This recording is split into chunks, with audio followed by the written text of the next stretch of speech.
When it comes to violating religious rights, Commissioner Gary Bauer tells VOA China is in a league of its own, most notably with its internment and torture of Uighur Muslims. But it's also against Tibetan Buddhists, against Falun Gong, against the house churches, and now even the licensed churches.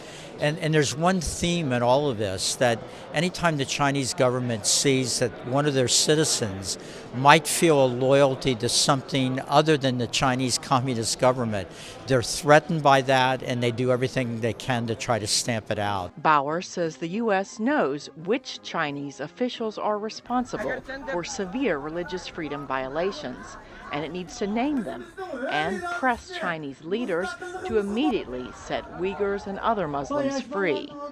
The commission says conditions for religious freedom also deteriorated in Nigeria in 2018, with the Nigerian government at national and state levels tolerating violence and discrimination. I think Nigeria is on the list for a number of different reasons, including the ways in which it has tolerated, the kind of violence by non-state actors. Several of the commissioners pointed out that increasingly houses of worship around the world are finding themselves the targets of deadly terrorist attacks.